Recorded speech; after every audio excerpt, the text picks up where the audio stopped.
Loved cancer and is now spreading the word as to how you can deal with hearing those words as well. Edward Leigh is a cancer survivor and also a motivational speaker. It's great to have you on the show today. My pleasure. Okay, so let's real briefly talk about when you were first diagnosed and what that moment was like for you. Yeah, I was first diagnosed in August of '99. I thought I was having some abdominal problems. I thought I had a stomach ulcer, something like that. I went in for a colonoscopy, and they told me, you have colon cancer. And when we first hear those words, the first stage we go through is, why me? What did I do to deserve this? Why me? But then we need to move on to that second stage, and I call that the what now stage. What are we going to do? What are we going to do? We have to take action. And some people get stuck in that why me, and that's when you can get really depressed. Do you believe in the power of the mind, that your mind can heal you and help you fight through something as difficult as battling cancer? Yeah, I think the power of the mind is in helping you take action. Okay. Yeah, getting out of the depression and sadness, which we all go through, but we can't get stuck there. We can't live there. We have to get to that action stage. Okay, well, you said a lot of people get stuck. So talk about specifically what they can do to move themselves forward, to get stuck out of that rut. Yeah, one of the things that I recommend is family and friends want to help you, so let them help you. So a lot of people said to me, if there's anything you need, let me know. I said, yes. I had a list of things. So if someone came up to me and said, if there's anything you need, let me know. Like a neighbor said, you know, what could I do to help? I said, well, if you could cut the lawn now and then, that would be great. Or other people brought meals. I mean, I didn't ask anyone to do anything outrageous like repave the driveway or paint the house, but those little things mean a lot. And also support from online groups, support from in-person groups. You just have to be open to that support.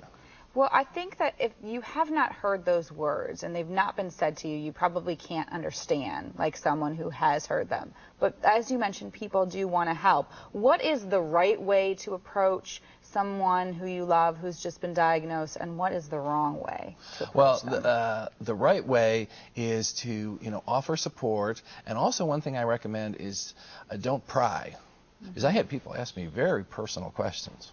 And I was willing to answer. I've been on national TV talking about this, but a lot of people aren't that open. So I would suggest saying something like, tell me how you're doing today. And then tell me, what did the doctor say? What are all the details? What did your scan say? Just tell me how you're doing today, and let them tell you what they want to tell you. So don't ask specifics then. Right. Just let them. Some people want to share, some people don't. Don't pry. When you were battling cancer, was that the focus of your life? Yeah, it could have easily become the focus of my life. So what I recommend is we can't let cancer become the focus of our life. How do you not do that when it probably feels like the most important thing for you to do is to battle it, fight it, and beat it? Yeah, one thing that I recommend people talk about, well, how could your life ever be normal again? Well, you have a new normal now. And I always tell people, think about the things you enjoyed before. If you liked to garden before, if you like to collect porcelain dolls, you need to get back to that. We can't let cancer become the focus of our life. Okay. So as you were going through this then, what did you make sure that you were doing to move forward? Yeah, one of the things I did is I engaged in something called complementary therapies. And what complementary therapies are, those are therapies that complement traditional treatment, like music therapy, art therapy, dance therapy. And also what we're finding is physical movement is very important in terms of coping with the cancer experience. Because when I was diagnosed 10 years ago, everybody just said, sit and rest. But now we're finding the more you rest, the more fatigued you could get. So after you talk to your doctor and make sure it's okay, physical exercise is a wonderful way to cope. And also some other things that I cope with is, of course, I love pets, dogs and cats. We have dogs and cats, and people always talk about rescuing animals, but in many ways they rescue us.